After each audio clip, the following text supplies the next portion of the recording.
Topic 1, Medical Professionals. What's the worst NFW injury you've seen? Story 1. Former paramedic of many years. Saw several fractured male privates over the years. It was always the same story. Skinny man on bottom, bigger girl on top, and rough banging. One guy had his scrotum swelled to the size of a cantaloupe from bleeding. There's no bone in the dong to break, it's just what we call it, but the spongy tissue has lots of blood vessels. The other memorable one was a mid-30s woman using her bedpost as a fake dong, which caused a prolapsed uterus like 6 inches outside her body. It was distressing for all involved, to say the least. Story 2, heard this story from a combat medic who served in Iraq. One night he was working grave shift with the infirmary when a female soldier comes in carrying a bag which contained a chunky green liquid. Conversation went as follows. "Is the doctor in right now?" Doctor's asleep. I'm medic on duty. What can I help you with?" "I need to see the doctor." "Doctor's asleep. What can I help you with?" "I need to see the doctor." "I'm the medic on duty. I need to see the freaking doctor." Medic decides to humor her and wake the doctor up to examine her. After 10-15 minutes, she comes out of the exam room and doctor follows, looking like he just saw a ghost. Medic asked him what the hell it was. Turns out female soldier had engaged in relations with a male Iraqi soldier. He had an STD with a necrotizing element. The green bag she was carrying was her vaginal wall and part of her anus. This was your PSA for using protection. Story 3. My wife is a paramedic and has seen several intimate accidents. There were 2 that really stand out that she told me about. The guy who called saying his dog had bitten him and he was bleeding really bad. Upon arrival, they found the guy with a towel pressed on his crotch. They asked him what had happened, and after much hesitation, he told them he had covered his Mr. Happy with peanut butter in hopes the dog would lick it off. But the dog bit down instead. She isn't privy to the aftermath or how much of Mr. Happy was kept or lost, but she did say there was some serious damage. And a woman called and said she had come home, and her teenage daughter was in extreme pain and urinating blood. When they got the girl in the ambulance and on the road, my wife asked the girl when she last banged. And the girl in front of her mother, who had gotten in the back to ride to the hospital with her, admitted she had tried to do DP with her boyfriend and her boyfriend's brother a few hours earlier. My wife said that was one of her biggest, well, this is awkward moments ever. And you could hear a pin drop in that ambulance. Story 4, I used to work as a nurse with elderly people. There was this lady from somewhere in Asia, I believe she was from Vietnam or Indonesia. She was about 84 at that time, and her husband used to come by for a few times a week. We knew that they were still pretty close and still did what needed to be done. You get what I mean, and we would let them go their way. They were really fun people. One day her husband came round again, and a minute or 15 later, she came running out of her room naked with her high-pitched voice yelling, "Help, help!" Her husband had had a heart attack while they were doing it, couldn't do anything for him anymore. At the time, we really didn't know what to do next. After a few weeks, we, including the old lady, had a good laugh about it. Story 5. Well, that guy who kept going on exotic holidays and paying local escorts to bang him without a rubber was a massive accident. After he went to Spain, he set a new record for the most positive results on an STI screening at one time. The year after that, he went to Thailand, decided to use rubbers for a change, but also walked barefooted along the beautiful beach by his hotel. Parasite infection from worms burrowing into his feet. Oh, and he came back a month and a half later with home-caught chlamydia. Story 6. I'm late to the party, but here's a funny one. A man in his late 40s comes into triage with abdominal pain. He says it's the worst of his life. I don't usually believe people when they say that, but this man made me believe. As I gather info for the doc and nurses in the back, he tells me he has something to tell me, but I have to promise to not judge him. No problem, my man. I get paid to collect info, not judge. Then he drops the missing piece of information. My wife has been fisting me for 15 years. We've never had a problem until tonight. She forgot to take her rings off. Now I'm in the trauma mindset. He could be seriously hurt. I radio the charge nurse and get him a bed in the back and put an IV in him for the abdominal CT with contrast. About an hour later, after lab's urine screen, and the CT turns out he has a kidney stone. Nothing related to the massive fisting he took prior to his arrival. Edit. I've got another. A man comes in and says that he has, quote, lost something. I know damn well what he means, but I want him to say it to my face and give me the satisfaction of making him say it. I have ED, and I use a small prostate stimulator, he says shamefully. Oh, well, now I feel bad. That's okay, my man. I'll have my charge nurse put in an x-ray, and we'll see what's going on. I give the physician and triage the down low, and we move on. About 45 minutes later, the doc comes to me laughing. Turns out the, quote, small prostate stimulator is an 8-inch fake dong. I was lucky enough to be asked to chaperone the retrieval. A doc has to have a witness to curb assault claims. This doc stands 6'3" and has his fingers buried in this man's butt. Can't reach it. It's decided that they will give him some Ativan and wait for it to pass. Later as I walk by, I hear the doc ask him, "So what's a big one?" Story 7 couple starting to have a little fun while in the bathroom. The guy likes a little butt play. She's aware of this and wants to please her man. It was a spontaneous thing, so they didn't have any of their usual toys in arm's reach, and she didn't want to break to get them. She looks around the bathroom to see what's there she can use. Lands on the toilet bowl brush. Proceeds to stick the handle part up his butt to get him going more. All is well until she tries to take it out. It was one of those brushes with a hook on the handle so you can hang it. She pulls it out and hooks on the side of his rectum and pulls some of his insides out with it and prolapses his rectum. I'm not a medical professional. I bartended for a long time, and this story was told to me by one of my regulars who was a proctologist. Story 8. When I was just out of college, I got a job stuffing gift cards in envelopes for fulfillment. A month or two in, they hired this new woman, we'll call her Katie. She was arguably one of the top 5 most attractive women I've ever personally known. Blonde, blue-eyed, fantastic figure, amazing smile, and she was delightful and sweet to boot. Girl next door type. It gets boring in the fulfillment room, so inevitably you end up talking about anything and everything. Worst intimate stories became the topic of the afternoon, and I thought I'd taken the cake with the woman that called me a cuddle baby, amongst other things. She proceeds to tell us about her first anniversary with an ex-boyfriend. They took a romantic weekend in Atlanta. Unbeknownst to her, he actually got there early, checked into the hotel, did the whole rose petals leading to the bed, and bathtub champagne chilling by the bed, soft music playing, etc. She dressed to the nines. They went to a fancy dinner, all of it. They've been teasing all night. Leaning over to show the cleavage, pressing into her from behind, in the elevator, hands approaching places they shouldn't approach in public. My girl next door image of Katie rapidly changing, by the way. They get back to the room and she sees what he's done. It is on. She practically throws him to the bed, pulls the pants off, breaks a button in the process. She doesn't care. She has to have that dong. They're making out hot and heavy, and they are ready to go. He's harder than quantum physics homework. She's flooding like a levee in New Orleans. Pushes him on his back, takes her position at the rodeo gate. The starter fires the pistol, and she slams it down hard. Too hard, and at the wrong angle. She hears a popping sound. I'm going to guess he didn't hear anything for a minute or two, waiting for consciousness to return from the pain. Given the last comment, you can imagine what happened. They spent the rest of that romantic night in the emergency room. From that day forward, we affectionately termed her Katie the Dong Breaker. OP, how do you tell someone else's story in this much detail? Like, did she actually give all that detail? Or are you embellishing a bit? Or secret third option, was it you be honest? Story 9. I have to set the scene a little for this one. 911 call goes out for a 90-year-old male unconscious. The fire department beats us there by a few minutes.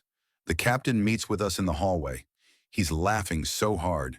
He just points at the apartment door and tries to compose himself. We walk into the apartment, and there's a woman sitting on a chair wearing a black hoodie and overalls. She appears to be about 70.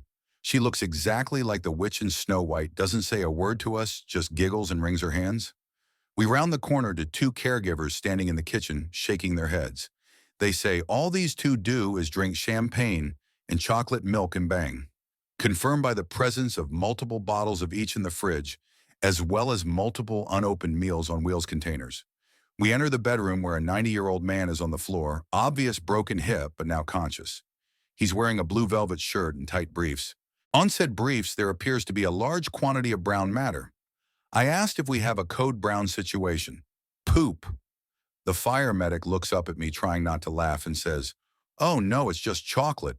She said she didn't have enough time to finish her snack."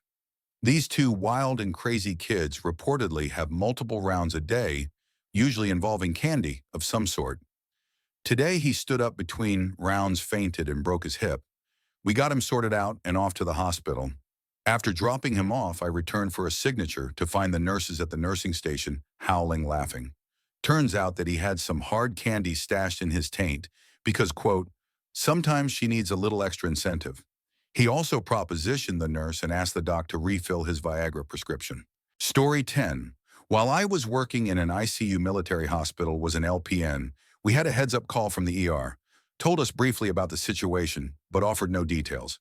Found out while she was headed into surgery that she'd shoved a fake dong up her poop chute and now could no longer retrieve it herself. Got to look at the CT imaging. See an absolute unit of a fake dong roughly 4 or 5 inches up the colon and snaking its way up into her intestines. It was a sausage fest at work that night. So the look on all the nurses' faces was incredible. It was interesting trying to act like we knew nothing when she rolled up from the OR roughly an hour later, and the surgeon acted like nothing was amiss. Even more interesting because all of the staff that night were the class clowns of the unit. Found out later 2 days or so that she called and wanted it back. Incredible. Story 11. While volunteering in the ER a few years ago, a nurse pulled me aside to help deal with a helicopter mom. Basically had to get her out of the room for a few minutes, told her to have a mole checked by dermatology and took her there. This was so the nurse could ask her teenage son a few questions. He had a tight lip when discussing if he was active when his mom was in the room. He got the raw end of a trio.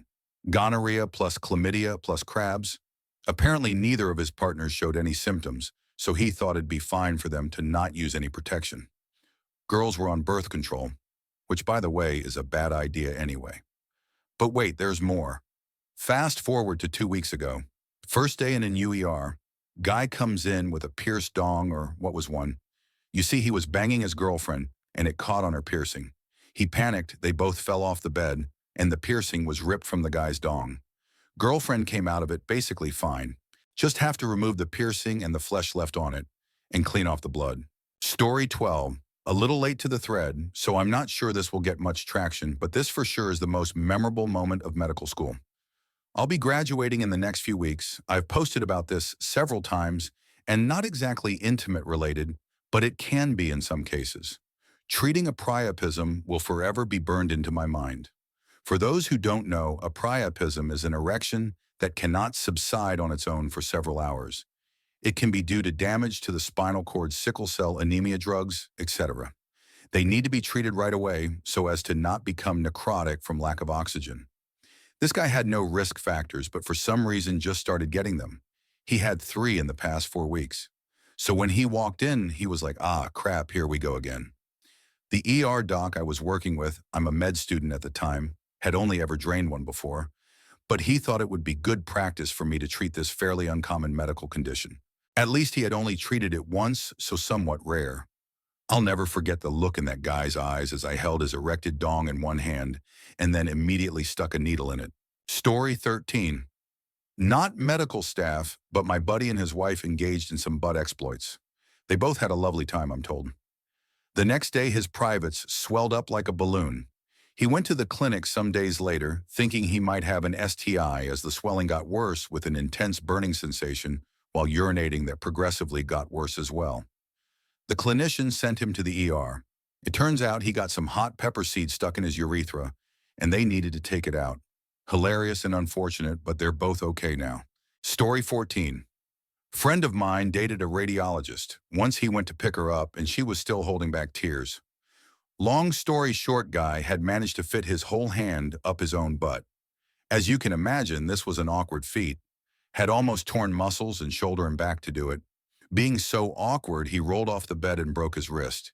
Needless to say, his flatmate thought it was funny. The ambulance thought it was funny, and everyone who worked at the hospital thought it was a riot. Poor dude. Edit. Thought I should add this meant his hand was now stuck within his butthole, hence the trip to the ER. Story 15. My stepmother used to work in the Alzheimer's wing of a nursing home. The story that's stuck in my head is of the 81-year-old resident of said wing who claimed almost daily he could get it up and stay that way for hours and constantly proposition the nurses and techs. They were always polite and professional, declining his advances. Nobody ever asked questions because it was the Alzheimer's unit. He was probably in an advanced stage and thought he was younger. Doing rounds one day, my stepmother took her turn at bathing duties. Sponge baths for those who are unable. She cleans his head, neck, arms, etc. When she reaches down to clean his groin, the rag catches on something. She swipes the area again and again. The rag catches on something down there, specifically near the tip of his dong. She takes a closer look and sees a piece of metal sticking out. Well, this is enough to call in a tech and another nurse for assistance. With the tech distracting the man, the other nurse holding his dong, my stepmother grabs the metal with a pair of forceps and slowly pulls out what appears to be a piece of a clothes hanger. Like he had bent it back and forth until it broke, then used the straight piece to hold him hard. After a couple days at the hospital for observation, the man had an aneurysm and passed away.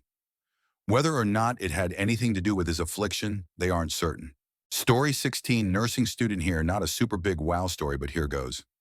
In my second year at internship, I was in the ER. A girl and a boy walked in. She had her breast covered with a towel full of blood. He was visibly nervous, pale faces. He was acting strange and saying confused things. Super suspicious. What the hell happened? At first they said she fell and hurt herself at home. But in the end, the story was different. They were doing doggy and she was holding on the back of a chair. The chair broke and she fell on it. One piece of wood got stuck in her breast and they obviously panicked and rushed to the ER. It was just 4 or 5 stitches and a few days of antibiotics, but it was hilarious. We asked the full real story because the two were obviously in an altered state, probably smoked and drank too much, and then got into some intimate time. Story 17, urology resident here. I'll make a quick list. Fracture from banging with wife, fracture from banging with mistress, fracture from banging with mister, fracture from bending it himself because he wanted to undo the curve. He said, quote, "I always be popping it when I get it hard." Then a skin tear from partner clawing the head with her fingernails. Prince Albert inadvertently ripped out. Unfolded paperclip lost in urethra.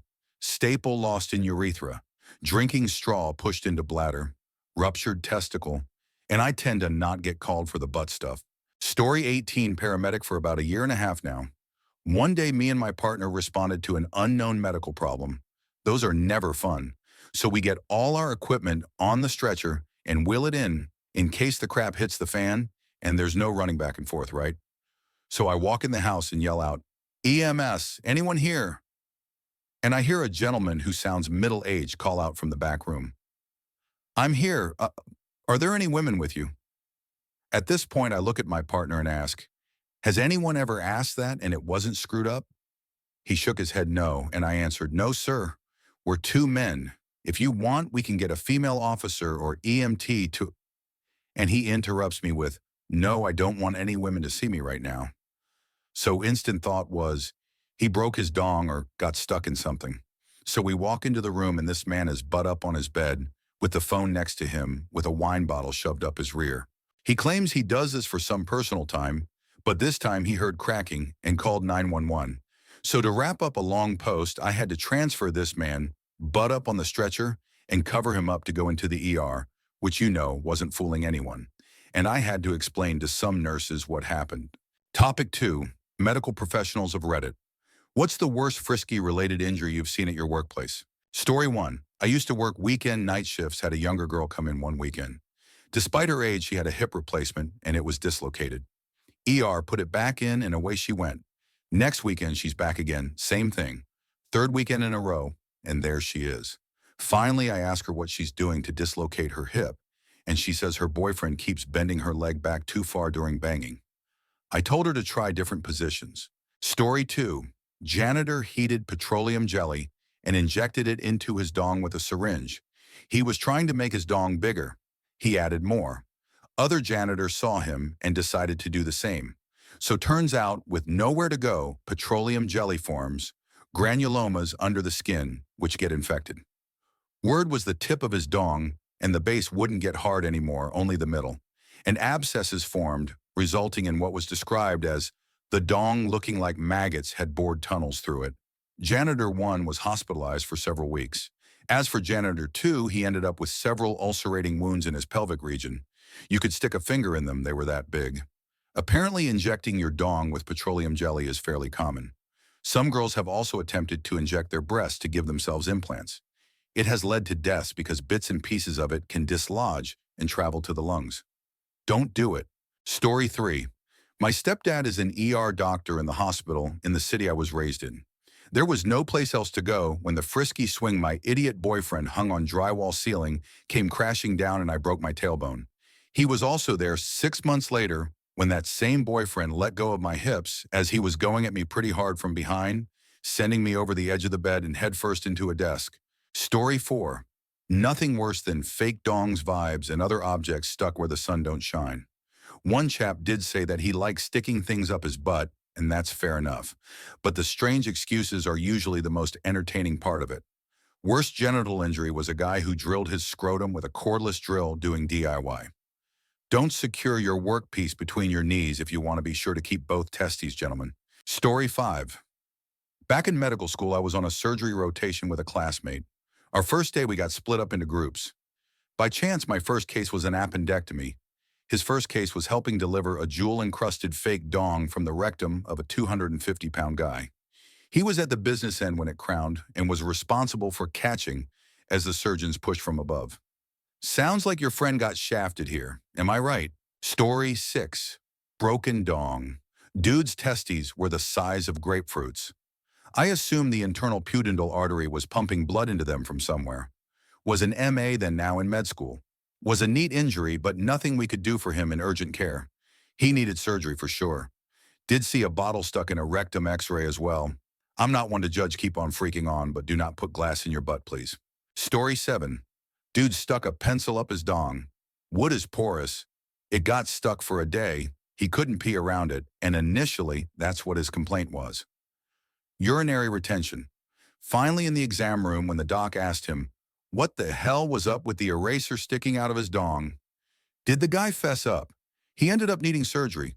He was also 70-ish, old enough to know better. Story 8. Typical, not a medical professional, but I had a friend who was a hospital pharmacist. He said a patient came in with a coffee thermos in his butt. Cap first. He got the rest of the thermos out, but the cap stayed.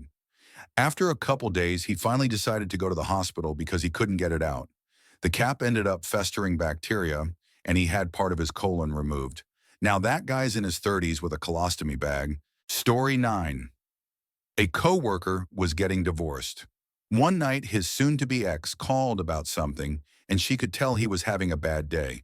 So to cheer him up, she told him all about how, while she and her new boyfriend were banging, he shoved a fake dong up her butt, and it just got sucked up. After failed attempts to remove it, they went to the ER where she got surgery to remove it. After surgery, doctors sanitized it and returned it to her. This story did not make him feel better. Story 10. Young girl brought in by ambulance with some kitty bleeding and hypovolemic shock. Apparently, boyfriend tore her kitty open during rough banging.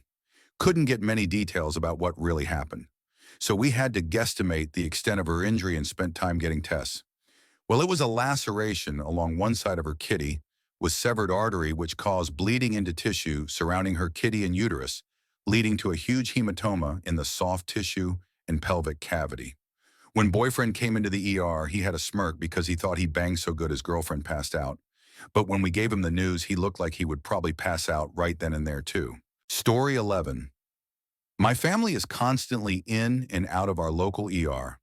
Last time I went in there for a concussion, there was a man in there with his wife for heart palpitations during coitus. He started having a slow heart attack while they were banging, and they ended up admitting him. There was also a girl in there, as high as the freaking sun, claiming she'd banged with multiple different guys, like 3 or 6, and gotten pregnant from all of them, but that her friends had kidnapped her afterward to San Diego and given her a peculiar brownie with pot in it, and she didn't know it was pot. And the pot brownie now made her lose her baby, and now she was dying. According to the conversation the doctors kept having with her, she would come in 3 times a month, claiming she was pregnant and worried about her baby.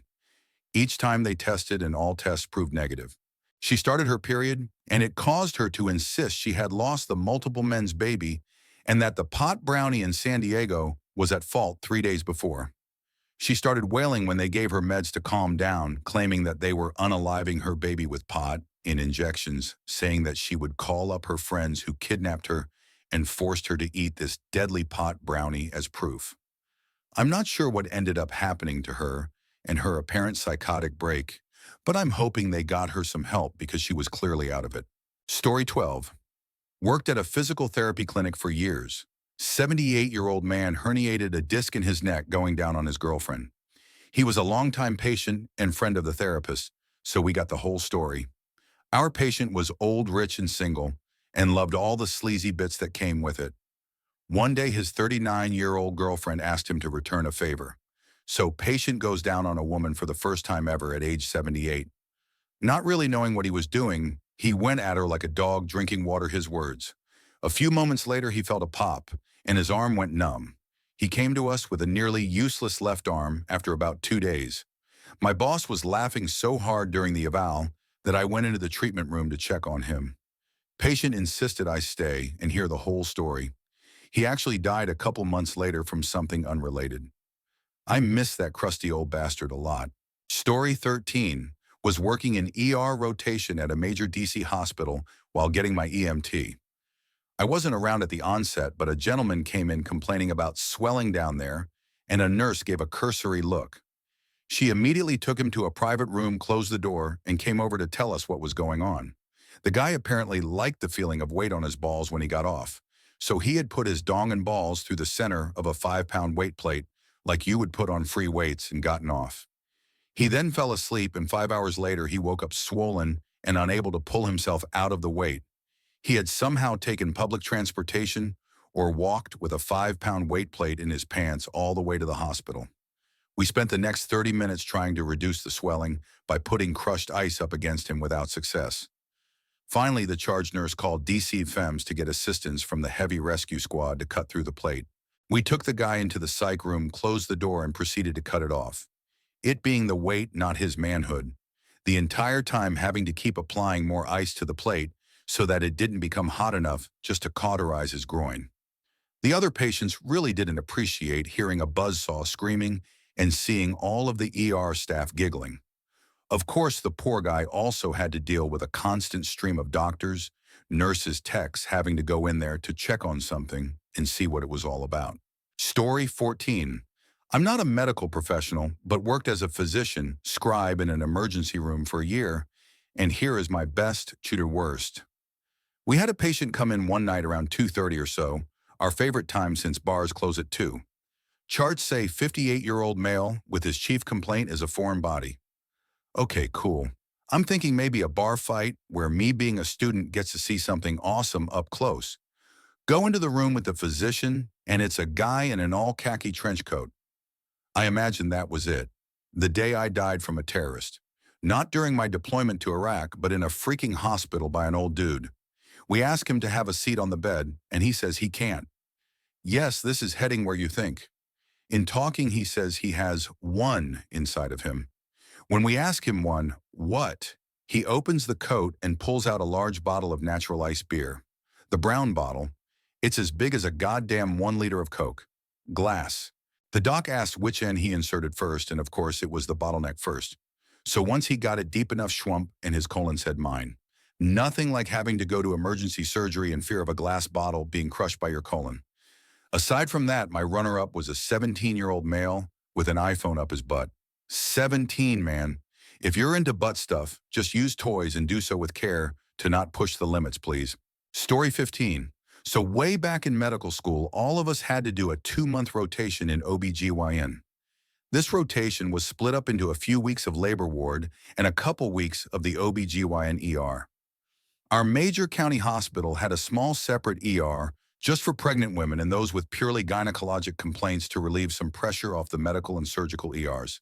So I'm sitting there in the OBGYN ER with the residents one night, and at about 2 a.m., we get an ambulance crew bringing in a youngish woman who is absolutely howling in pain. The residents go to examine her and tell me to get a quick report from the EMTs who had already talked to both the woman and her boyfriend, who they said was not coming to the ER because he was busy talking to the police. Per the EMTs, the woman and her boyfriend had just been at her house to hook up. They had just finished their business, and as folks are wont to do, decided to light up a crack pipe to share while sitting naked on their couch. The boyfriend apparently went out to his car to grab something and inadvertently bumped the headlight switch. This causes the lights to flash, which the woman apparently interpreted as, "The cops are coming." So she shoved the lit crack pipe into her kitty. Obviously, this was excruciatingly painful, causing her to tense up and start flailing, trying to get it out, which then causes part of it to shatter. So now she has hot broken glass in her kitty. I don't have a kitty personally, but the story made my imaginary kitty hurt. Story 16. Had a drunk gentleman come in one time with an empty bottle of dish detergent. Empty except for his massive dong, that is. Not a normal dong, oh no. This was an entrapped blood gets in, but not out swollen dong of genuinely horrifying proportions. Dude was as big as an eggplant and just as purple. Anyhow, his drunken self had gotten frisky and decided the detergent bottle was good enough, and it got stuck. Now being a resourceful man, he decided to MacGyver his way out. So he cut the bottle widthwise, giving himself a big old satellite dish. A literal cone of shame. This didn't seem to help, so he tried lubing himself up. Not having any lube on hand, he elected for ketchup. This didn't work. He tried repeatedly over the next, and I need to stress this, 16 hours to get it off himself without success. So here I am trying to decide what in the blue Sam hell to do with this dude's dusky AF member. I can't cut the bottle off. It'd be easy, but for all I knew, the dong was dead, having been effectively tourniqueted off for 16 hours. And all that would accomplish is pumping necrotic dong tissue straight to his heart, lungs, and the rest of his body. We ended up calling a urologist who used ultrasound to determine whether there was any blood flow at all, as he may need to amputate. Luckily there was, so he didn't. What he did do, however, is break out a big old needle to deflate the dude's baby arm-sized meatus. This served two purposes: to drain the blood and reduce the size of his dongle, to cut the bottle off, and to teach him to never do that crap again. Don't stick your dong in bottles. Story 17. Not a medical professional, but I managed to break my nose during banging one time. So my girlfriend and I are going at it on the floor of our living room, me on bottom. And I guess we had slid further and further under the coffee table without realizing it. Anyway, I finished and my head shot up, smashing my nose right into the edge of the table. After I got realigned, splinted, and healed, we thought it was hilarious. During the healing, though, not so much. Story 18. All right, embarrassing story from the patient end here. Few years ago, I was stroking the weasel. I have some neodymium magnets on my desk. Why? I was dismantling old hard drives. That's why. Well, I bumped to the desk and sent the magnets flying. Saw in slow motion that they were on a tandem collision course with Mr. Willie, and panicked and tried to dodge. I rolled a freaking one on that check. 2 magnets met with my foreskin in between. These were tiny, strong magnets, and I couldn't separate them myself after 10 to 15 minutes of trying. So at 10:30-ish at night, I went to my neighbor and said, "Hey, I need to go to the hospital."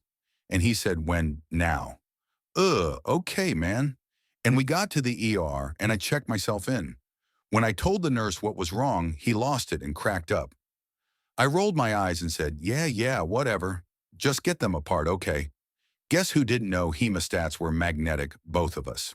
So it took Nurse Chuckles a good 10 minutes to secure the tips around the magnets and pull them apart through fumbling and trying his sweetheart's darndest to contain the laughing. He got them apart, I retrieved my magnets, and he had to leave the room and laugh down the hall. Another nurse popped her head in as I was examining the damage. Nothing horrible, just a couple of bruises. But I didn't see her, and she gasped and caused me to damn near fall out of the bed. She was embarrassed, I was embarrassed, and she ran. And then Laughs a Lot came back along with security because apparently the chick thought I was pleasuring myself. That was fun to explain. Security didn't really believe me till Nitro Boy had to confirm it through more laughing. I was finally discharged with now half the hospital staff laughing at me and a referral to the urologist for a checkup.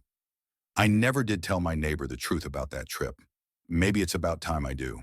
Story 19. An older gentleman decided to take a large diameter, about 9 or 10 millimeters plastic tine from a rake and put it up his dong. Well, it got stuck. He decided the best way to remove it was to tie an iPhone charger around the end and yank it out, and he managed to perforate his bladder in the process. Stupidly, I asked why he did this. He said, "It's something called sounding, and I do it all the time." Well, this time, it ended with him having surgery to stitch his bladder back together. Or I had a younger gentleman claim that he fell down the stairs and tore his scrotum. Let me just say he straight up incinerated his scrotum. Essentially, his testes were outside of it. We stitched it back together and told him to keep the site clean and protected. Well, 2 days later, he came back wearing silver bracelets and anklets. When we inspected the procedure site, it was so infected that his scrotum had to be removed in surgery. Topic 3, doctors, medical examiners, and morticians. What is the weirdest anomaly you've ever found on or in a body? Story 1. One of our cadavers had two spinal cords, aka split spinal cord malformation. Edit. Just a first-year med student here, folks. Unfortunately, it's against our school's policy for me to even take photographs, let alone share them. One of our groups during our laminectomy, removing the back of your vertebra to expose spinal cord lab, once they cut into the dura mater, the tissue that wraps around the spinal cord noticed a split cord in the thoracolumbar region, side by side. Our lead anatomist was very excited to see this and had the whole class come see. Apparently, it's not the most incredibly rare thing, but it is the weirdest anomaly I've seen thus far. Story 2. Not a doctor. I have a friend who has an amazing medical history. 3 types of DNA malformations. He was conceived in his mother's second, much smaller womb. His mother didn't know until she was almost a dude because the womb had nowhere to expand. His ligament on his left leg wrapped around his calf instead of going down to his toes. His left foot has 2 distinct forms of clubfoot. He has spina bifida. He has Klinefelters. He is an XX female or XY male. He was born with an extra vestigial kidney, the stuff that protects your spine. His is 10 times stronger due to his weird DNA. He's missing a vertebrae. He had an experimental spinal surgery, which was only tried 7 or 8 times cases. He was the only one to walk afterwards. He was given shots of testosterone as a teen to make him have a male puberty. Now, many years later, this has given him prostate cancer. Testosterone blockers have now meant his Klinefelters has decided he's a woman and he now has breasts. He's okay with this since he's a magician that also does bearded lady gigs. There's probably more to his medical history, but that's all I can genuinely remember right now. He has been to patient-doctor soirees where he walks around talking to doctors about how his existence disproves their medical theorems. Story 3. About a decade ago, I was doing a ride along with a local paramedic EMS crew to recertify my EMT license. We got a call for transport from the hospital and directions to swap rigs to the bariatric bus. Driver calls on the phone to get more details and keep chatter off the radio. We have a patient being discharged from the ER who is too obese to be taken home via any other readily available transport. Yay, a big fat guy. This will make a great story later, right? We get to the hospital and the paramedic goes in with the supervisor while the driver and I swap rigs with the guy who brought the bariatric bus. Pretty similar to a typical box ambulance with better suspension, a lower deck height, a wider patient area, a stowable ramp, and a worn winch like on your buddy's Jeep up front to pull the patient in on the gurney. We wander into the ER, curious about the holdup, and wait near the nurse's station nearest his curtain. He's big, maybe 450, 500 pounds, but surprisingly ambulatory, or at least standing. We are getting disappointed thinking we were getting a 600-pound dude and a great story to tell. As the nurses finish up with him, everyone starts to prepare to get the big fella on the super gurney for the ride back home. And then he turned around with the poor, undersized hospital gown hopelessly wide open in the back. What the hell is that between his legs? It looked like 2 watermelon-sized fleshy cysts hanging down between his legs. I looked at the driver and said he's going home with tumors on his crotch. The driver looks at me and chuckles. He simply said, "Not tumors." It took me a moment to realize those were his testicles. Elephantiasis of the testes. I still can't unsee it, and I've seen all manner of gruesome road accidents over the years. This was the one that haunts me. Do yourself a favor and don't Google it. You're welcome. Story 4. Hamartoma on ovary filled with hair and mucus. Had a patient that had such bad nasal polyps that he hadn't breathed through his nose in 25 plus years. The polyps had deformed his nose to the point where he looked like he had a lion-like nose. It got to the point where he had polyps visibly dangling in his nose. Took three-hour sessions with the roto-rooter just to open a passageway. Had a patient with a clouded over eye that stayed open when anesthetized. She was an addict, and the drug had taken a toll on her looks, and it was really creepy. Saw an emergency C-section during my rotations that really changed me as well. They went from having an intact mother to having a baby out in less than a minute. Blood everywhere. Had a guy that sucked on a metal bottle and stuck his tongue in it, and it got stuck and swollen up. We actually wrote up and presented the case as a study because of some interesting quirks we learned in the removal. Drained lots of gross stuff.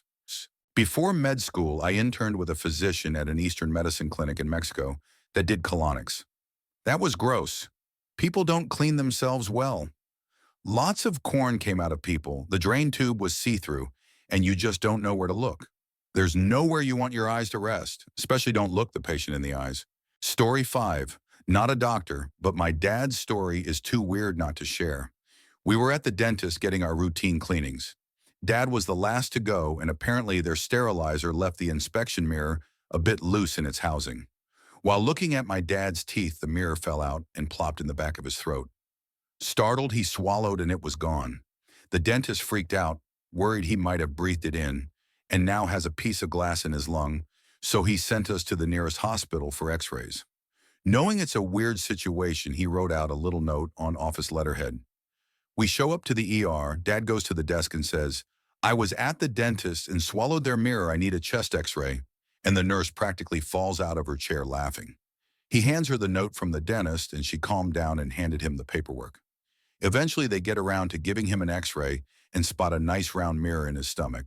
They told him it would pass and just keep an eye out. At this point, we'd been there for 8 hours and the whole family heard about it.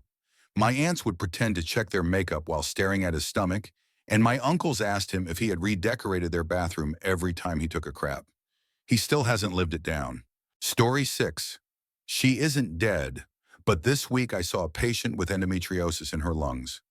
Somehow, womb lining cells had traveled up to her thorax and colonized on the lung. She previously had symptoms of coughing up blood while menstruating, but because the endometriosis was so severe, was on the pill to stop her periods entirely. Then she came off it to have a baby, and after the birth with her hormones all over the place, she developed 2 pulmonary embolisms, blood clots in the lung, and a few weeks after that, 3 successive pneumothorax collapsed the lungs. The womb cells had tried to shed and made a hole between the airways and the sacs surrounding the lungs, letting air escape. She's deciding now whether to let the surgeons cut out the part of her lung with the endometrial cells to go back on the pill for life, or to have a full hysterectomy and remove her ovaries. Tough choice at 32. Story 7. I worked in medicine as an X-ray tech DART medical assistant. One day we had a patient come in complaining of a stomach ache. Considering the time of the year, it wasn't abnormal. So we run him through the normal test urinalysis and an abdominal X-ray. KUB for those medically inclined. Well, he was a shorter fella, so I had a lot of room on the film. This kind of X-ray is one large shot centered on your belly button. It's mostly used to see how full of crap you are. I went to the dark room to process his film when something weird could be seen near his butt. There was a lot of crap backed up, but I couldn't tell what was causing the blockage. I showed the doc the film, and she bust out laughing. The doctor I worked with was usually stone-faced and serious about these kinds of things. So it was odd. We were all confused. She asked me to go into the room with her while she asked him some questions. The first thing she asked him was what he shoved up his butt. I was so taken aback by this statement, I almost missed what he said. You see, this 40-year-old man had diarrhea the week before and decided to shove a tampon up his butt to stop it. He tried to take it out, but the string got caught, and then he simply forgot about it. We had to remove it, and yeah, it was disgusting. I never did another procedure again. Story 8. Guy came in for an outpatient MRI of his cervical spine. On the form where it asks if he ever had any metal in his body, specifically asks if injured by a metal object, he selected no. Same with a verbal questionnaire. Also, we do a keyword search in the patient's hard chart for the term foreign body in case it's documented. Nothing came up. He lays down and I start taking images while talking to him through the speaker. During one of the image sets, he starts pounding on the inside of the scanner and screaming. I figured he was claustrophobic, so I stopped the machine and let him out. Immediately, he jumps up and starts talking nonsense and runs into the wall screaming, he needs to get away from the ocean. I call overhead for emergency room staff to come down and security as he's flailing. He continues to scream and runs into the wall before we restrain him. The staff rush down and he's talking a mile a minute, explaining how he's inside of the poster of the beach that covers the entire wall in the room he's in. He's scared out of his mind and hallucinating. Security restrains him, and he's taken down to get an x-ray of his skull.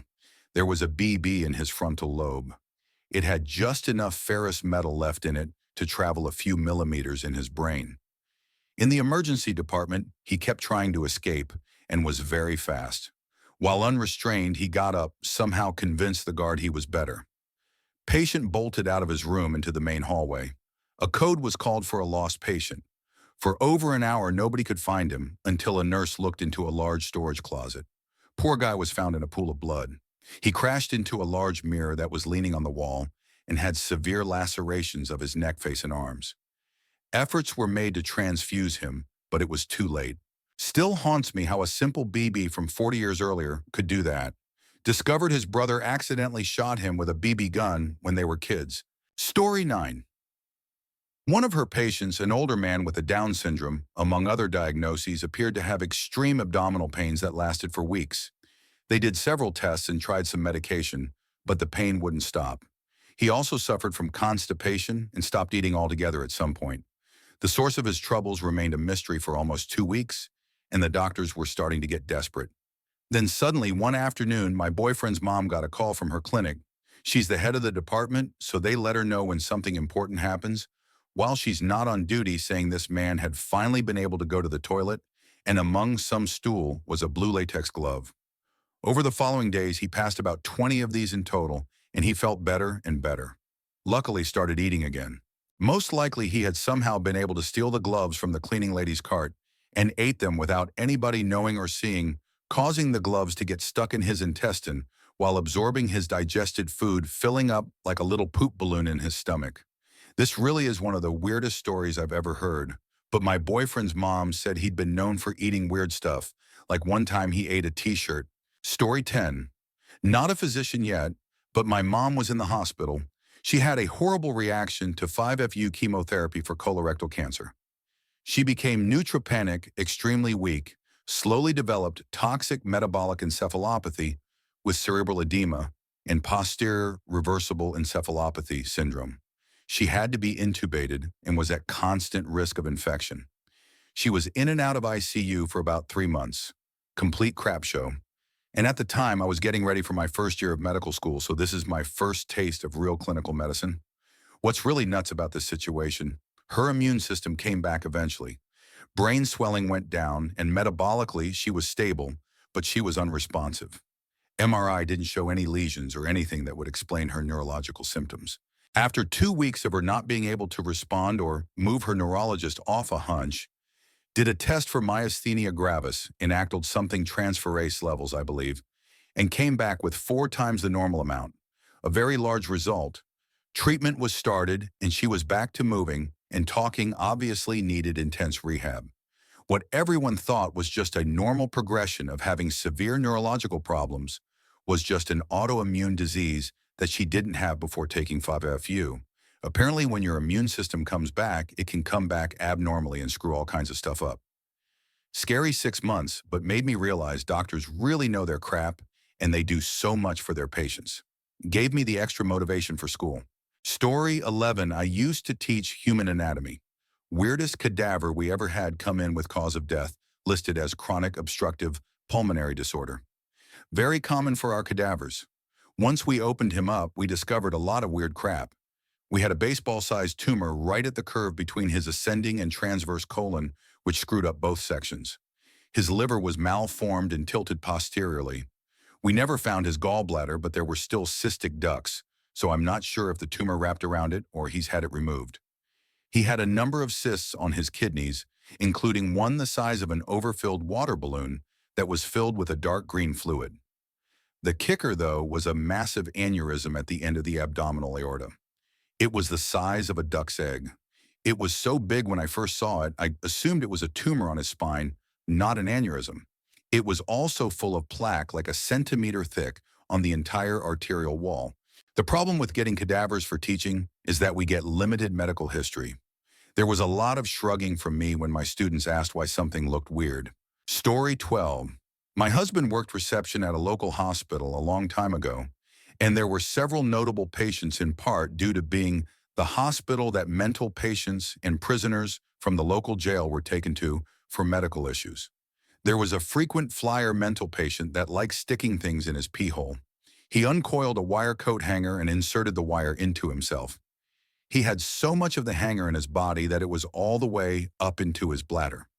Another time he came in, he'd inserted a stick from a tree in the most painful way possible. The forks in the branch were pointed towards him and not away from him, and it had broken into several smaller pieces during the process of insertion. He also liked pencils. There were two stories about women as well. One lady used a potato to pleasure herself, and a spud broke off inside her and took root. Potatoes like dark, moist areas to grow after all. She went to the hospital when she realized she had a vine growing out of her.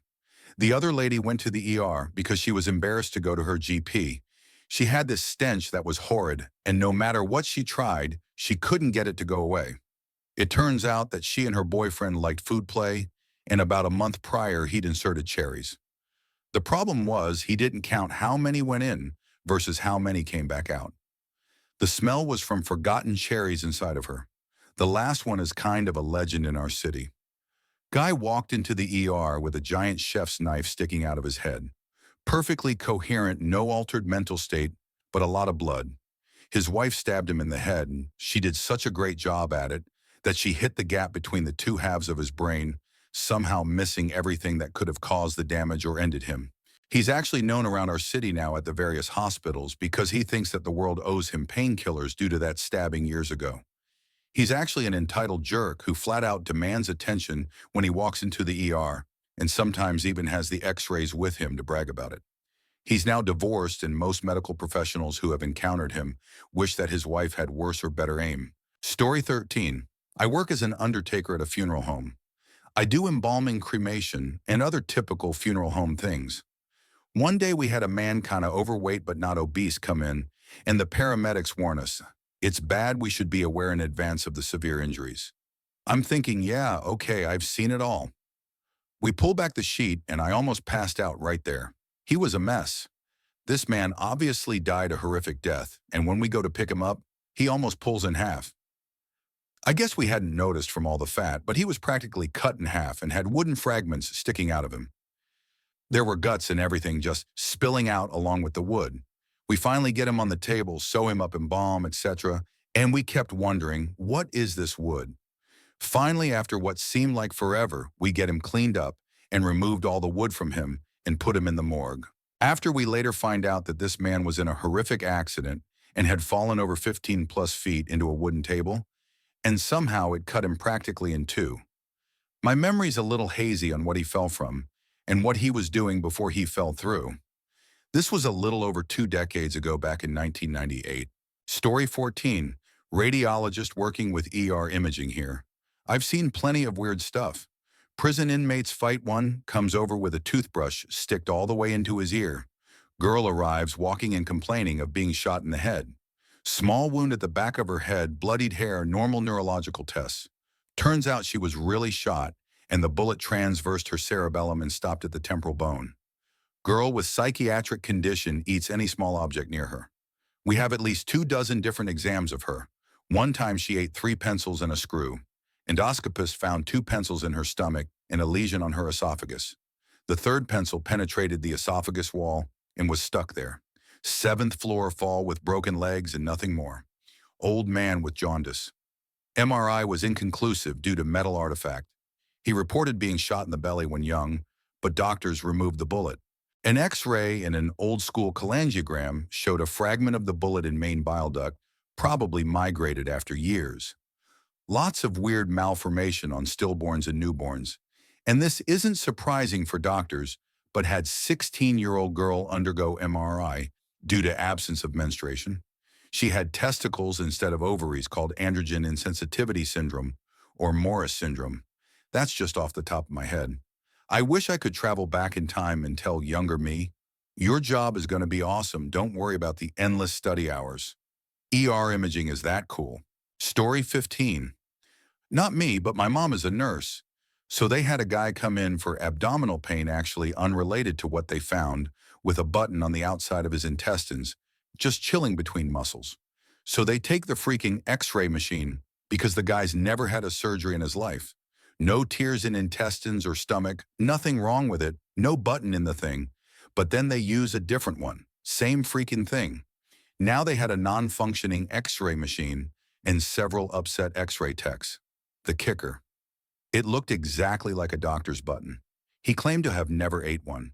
There was no entry wound, no scars to do a surgery, and for it to be between muscle, it would scar. They go back and recheck his file. Even called a few people to make sure he didn't have memory issues. Guy gave consent. Actually called a few people for the doc that weren't in contact because he was freaking out over this damn button. I'll say no, never had a surgery, never been in a serious wreck. He calls his mom and she never recalls him eating a button, and neither does his dad. We still have no clue what the hell it was doing there, or more importantly, how it got there. A tear large enough for a button in the intestinal wall would be difficult to heal and probably hurt, but I don't know.